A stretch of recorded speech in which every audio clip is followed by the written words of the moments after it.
이더가 계속 상승할 수 있는 이유는 몇 가지가 있습니다. 첫째, 비트코인 도미넌스인데요. 현재 비트코인의 도미넌스는 꾸준히 상승 중이지만 과거 사례를 보면 이 흐름이 급격히 반전되는 경향이 있습니다. 만약 과거 트렌드가 이어져서 도미넌스가 꺾인다고 가정을 하면 여기에 수혜를 볼 수 있는 자산 중 하나가 바로 이더리움이 될 수 있겠고요. 둘째는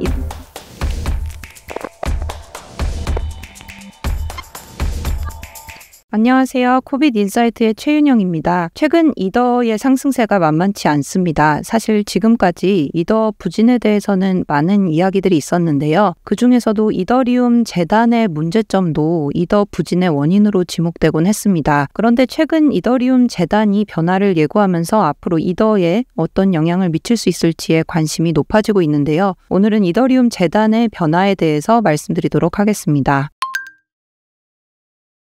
이더리움 개발과 관련된 주요 의사결정은 이더리움 재단을 중심으로 이루어집니다. 이더리움 재단은 2014년에 이더리움 공동 창립자들에 의해서 스위스에서 설립되었고요. 오픈소스 생태계 육성을 핵심 목표로 삼고 있습니다. 그리고 이더리움 재단은 이더리움 메인 체인뿐 아니라 다양한 D앱, L2 솔루션처럼 여러 기술 개발도 지원을 하는데요. 그리고 이 모든 과정은 탈중앙화 방식으로 추진된다는 점이 특징입니다. 실제로 재단은 이더리움 개발을 직접 통제하거나 거버넌스를 행사하지는 않고 있습니다. 그 대신 ESP라는 이니셔티브를 통해서 전략적 자금 지원을 제공을 하고 있는데요. 이 프로그램은 확장성, 보안성, 그리고 사용자 경험 개선 등 이더리움 발전에 필수적인 인프라 프로젝트에 분기별로 수십 건의 연구, 교육, 커뮤니티 지원금, 개발 툴 지원금을 제공하면서 전체 개발 생태계에서 중요한 축을 차지하고 있습니다. 또한 재단은 매주 All Core Developers Call을 통해서 코어 개발자들과 이더리움 개선 제안, 하드포크 등을 논의해 왔습니다. 예를 들어서 최근 있었던 팩트라 업그레이드는 사용자 경험, L2 확장성과 관련된 11개의 EIP를 포함하기도 했습니다. 이더리움 재단은 기술 개발뿐 아니라 교육과 인식 제고, 제도권 확산에도 적극 나서고 있습니다.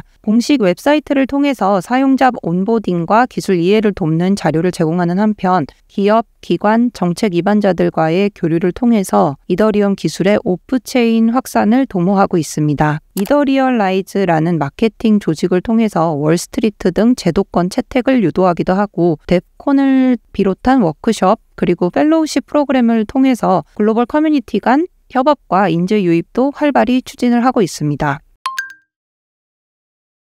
최근에는 이더리움 재단의 리더십에 변화가 있었습니다. 그동안 재단은 아야 미야구치가 이끌어왔고 그녀는 2018년 비탈릭 부테린의 초청으로 집행이사직에 올랐습니다. 그리고 그녀의 재임 기간 동안 재단은 탈중앙화나 클라이언트 다양성을 강조해 왔고 더 머지와 같은 핵심 업그레이드를 성공적으로 추진했는데요. 비탈릭도 아야의 리더십을 긍정적으로 평가했지만 이더리움이 솔라나 같은 경쟁 체인에 밀리기 시작하면서 커뮤니티 내에서 아야에 대한 비판도 있었습니다. 재단 이사회에는 스위스 법률 전문가 패트릭 스토르체네거도 포함되어 있는데 이 분 같은 경우는 법무, 규제 대응과 재단의 장기 전략을 담당하고 있습니다. 물론 가장 중요한 인물이라고 할 수 있는 비탈릭도 재단의 기술적 방향을 주도해 왔지만 공식 권한은 제한적이었다는 점을 통해서 재단이 어느 정도는 탈중앙화를 중시해 왔다는 것을 알 수 있습니다. 다만 조직 구조가 불투명하다는 지적도 있었는데요. 인력 규모나 리더십 구조가 명확히 공개되지 않았고 내부에 그림자 권력이 존재한다는 주장도 제기됐었습니다. 이러한 배경 속에서 재단은 최근 조직과 리더십을 재정비하고 있는 것으로 보입니다.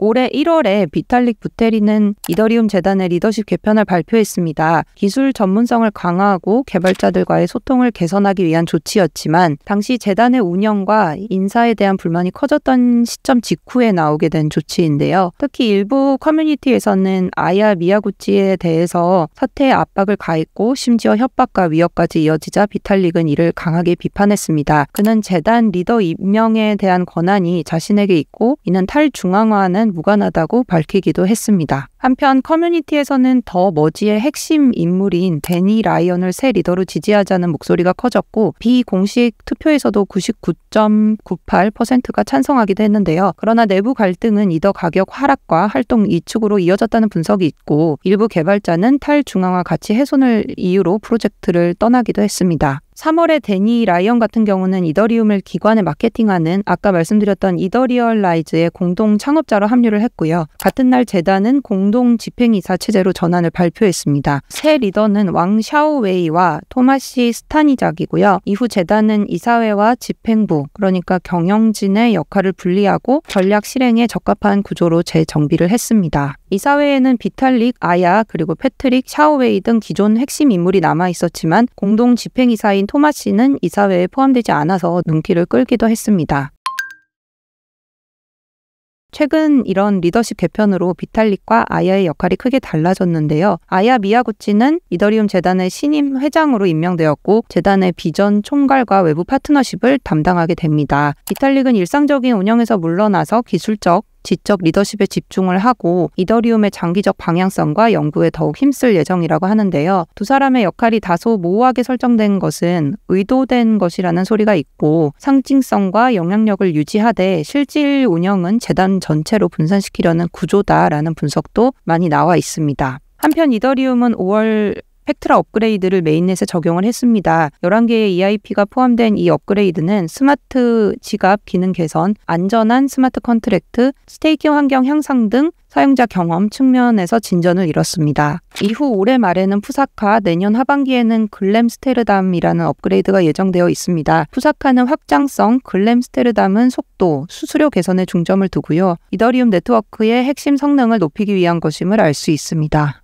비탈릭은 이더리움을 비트코인만큼 단순하게 만들겠다는 목표도 제시했습니다. 이더리움 재단 역시 공식 채널을 통해서 재단의 역할은 핵심 기술 발전을 주도하는 동시에 생태계를 이끌어가는 다른 이들을 성장시키는 것이고 이를 위해 재단은 지속적으로 진화해야 하며 커뮤니티의 변화에 적응하되 핵심 원칙은 지켜나가야 한다라고 설명하기도 했습니다. 재단이 제시한 주요 과제는 이더리움 L1의 확장성 강화, 블록 기반 데이터 확장성 확보, 그리고 사용자 경험 개선인데요. 이러한 목표들은 이더리움의 고질적인 문제였던 높은 수수료와 네트워크 혼잡을 완화하고 개발자와 사용자가 지속적으로 참여할 수 있는 환경을 조성하기 위한 것입니다. 그렇다면 이 모든 변화가 이더리움에는 어떤 영향을 줄까요? 이번 이더리움 재단의 리더십 개편은 이더리움 개발에 새로운 활력을 불어넣을 수 있고 이것은 이더리움의 긍정적인 소식임이 분명합니다. 팩트라 업그레이드 이후에 가격 흐름은 긍정적이었습니다. 이더가 계속 상승할 수 있는 이유는 몇 가지가 있습니다. 첫째, 비트코인 도미넌스인데요. 현재 비트코인의 도미넌스는 꾸준히 상승 중이지만 과거 사례를 보면 이 흐름이 급격히 반전되는 경향이 있습니다. 만약 과거 트렌드가 이어져서 도미넌스가 꺾인다고 가정을 하면 여기에 수혜를 볼 수 있는 자산 중 하나가 바로 이더리움이 될 수 있겠고요. 둘째는 이더리움의 현재 가치에 대한 재평가 가능성입니다. 최근 팩트라 업그레이드를 무사히 완료한 데 이어서 향후 푸사카나 앞서 나온 글램스테르담 등 대규모 네트워크 개선이 예정되어 있기 때문에 중장기적인 기술적 진화를 기대해 볼 수 있습니다. 마지막으로는 스마트 컨트랙트 플랫폼으로서의 이더리움의 생태계 확장성입니다. 일부 경쟁 체인이 속도나 비용 측면에서 주목받고 있지만 이더리움은 DApp, 디파이 그리고 RWA 쪽에서 중심적인 위치를 여전히 점하고 있고요. 제도권 수용 측면에서도 가장 활발한 논의가 이루어지고 있는 체인입니다. 또한 정치권의 관심 확대 역시 주목할 만한 변화입니다. 여러분들 아시다시피 트럼프 대통령이 이더리움 기반 디파이 프로젝트에 관심을 보이고 있다는 보도 잘 알고 계실 거고요. 이러한 흐름은 이더리움을 둘러싼 시장의 시각을 변화시킬 수 있는 변수로 작용할 수 있습니다. 다만 최근 솔라나나 수이 같이 상대적으로 빠른 속도나 저렴한 수수료를 앞세운 체인으로 유동성이 분산된 상황에서 이더리움으로의 자금 회귀가 어느 정도나 가능할지는 아직 불투명하다는 생각이 듭니다. 이러한 추세가 반전될지는 향후 시장 환경이나 사용자 선택에 따라서 결정될 것으로 보입니다. 오늘 영상은 여기까지고요. 궁금하신 부분은 댓글로 남겨주시면 답변 드리겠습니다. 감사합니다.